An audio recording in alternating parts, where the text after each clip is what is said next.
मुझे लगता है झारखंडी लोगों को भी थोड़ा सा कभी कभी अपनी पार्टी की कट्टर भावना से उठकर थोड़ा सा झारखंडियत पर सोचना चाहिए। हमारे ही लोग कटघरे में क्यों भी पहुंचे हैं और रामगढ़ में सारे खतियानदारी सबको आपको समर्थन करते हैं। रामगढ़ के लोग चाहते हैं कि नया मुख्य चेहरा हमारे टाइगर जयराम महतो सीएम के रूप में है। आपके नाम से बैनर भी I hope and I wish CM Jairam Mahto. अभी रामगढ़ में उपचुनाव होने को है। क्या टाइगर जयराम महतो अपने पार्टी के या अपने संगठन के लोग यहाँ पे इस उपचुनाव में उतारेंगे?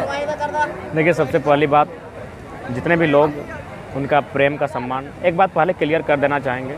यदि क्योंकि आज के सभा के बाद हो सके बहुत सारे लोग ये कयास लगाएंगे उपचुनाव को मद्देनजर रखते हुए, तो उनको जानकारी हम देना चाहेंगे कि ये जो हमारा आज का शेड्यूल है ये लगभग 1.5 महीना पहले का शेड्यूल है।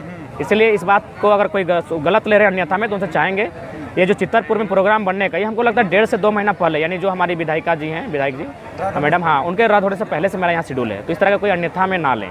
हाँ, हालांकि आज अगर इस क्षेत्र की जो विधायिका अगर मैंने नहीं है, मैंने खाली है, तो इसके लिए हमारा कोई विशेष फोकस चुनाव को लेकर नहीं है। इसलिए नहीं है क्योंकि हम लोग अभी आंदोलन कर रहे हैं।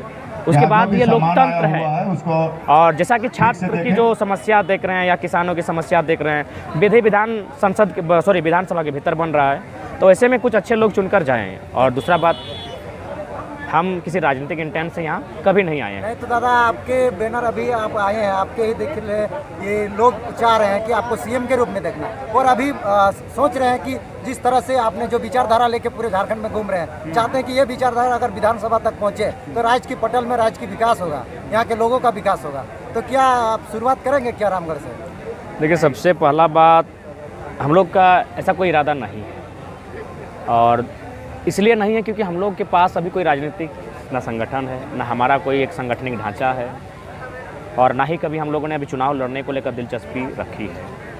हमने कभी ऐसा सोचा भी नहीं है, लेकिन हमने बार बार यही बात को दोहराया है कि समय की मांग, परिस्थिति की मांग, लोगों की राय, उसके अनुसार कोई निर्णय लेते हैं। तो फिलहाल ऐसी कोई सुगबुगाहट नहीं हुई है, और कहीं ना कहीं आज जो परिस्थिति आप सामने देख रहे हैं, भले जो रामगढ़ की विधायिका हैं उनसे मेरा कभी व्यक्तिगत भेंट भी नहीं हुआ है, लेकिन मुझे लगता है जिस प्रकार झारखंड के और विधायकों के साथ नाइंसाफ़ी हुई है, और बाकी अगर वे दोष भी था तो दोष उनको 2014-15 का मैटर था, उसी समय उनको सजा दे देना चाहिए था। लेकिन अभी मुझे लगता है उनका एक छोटा सा बच्चा भी है, और ऐसी परिस्थिति में न्यायालय का ये निर्णय कहीं ना कहीं थोड़ा सा यहाँ भावना का सम्मान उन्हें करना चाहिए था। अतः उनको जो बच्चा उनका अगर बड़ा हो जाता कुछ दिन, उसके बाद अपना निर्णय सुना सकते थे।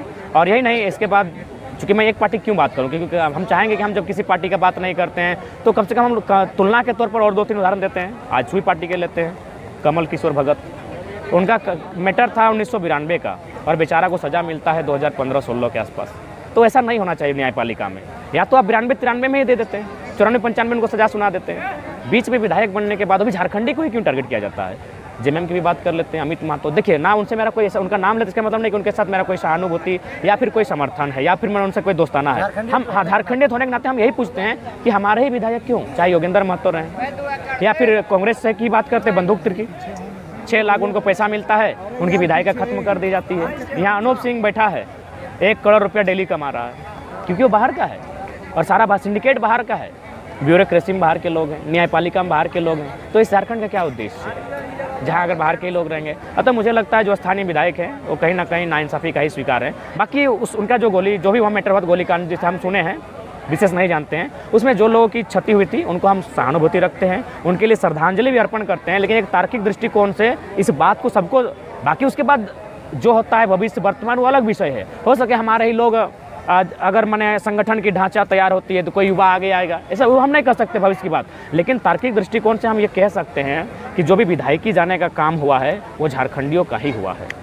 अमित महतो रहें, योगेंद्र महतो रहें, कमल किशोर भगत रहें, बंधु तिर्की रहें या ममता दी रहें, तो कहीं ना कहीं मुझे लगता है झारखंडी लोगों को भी थोड़ा सा कभी कभी अपनी पार्टी की कट्टर भावना से उठकर थोड़ा सा झारखंडियत पर सोचना चाहिए कि हमारे ही लोग कटघरे में क्यों। आजसू के विधायक गए हैं, जेएमएम के विधायक गए हैं, कांग्रेस के विधायक गए हैं, बीजेपी के मुझे पता नहीं है, गए होंगे तो जानकारी नहीं है। 3-3 गो पार्टी का विधायक गया है, और तीनों का झारखंडी है। गाज भी गिरा था, तो जैसा ये इरफान अंसारी भले अच्छा है, बुरा है, मजाकिया अंदाज में बोलता है, लेकिन था झारखंडी। फंसाने का काम भी हुआ था तो इरफान अंसारी को अनूप सिंह बच गया, जबकि सारा मास्टरमाइंड अनूप सिंह है। तो बाहरी सिंडिकेट यहाँ ऐसा काम कर रहा है जिससे झारखंड के लोग समझ नहीं पा रहे हैं। यहाँ विधायक को लोग खत्म कर देना, तो यहाँ मान से मैंने विषय हम क्या कहें। और फिलहाल जहाँ तक बात है रामगढ़ की जनता तय करेगी, रामगढ़ इनका है, हम लोग का कोई राजनीतिक उद्देश्य नहीं है। कल जो है एक युवा एक्ट्रेस जो है सुसाइड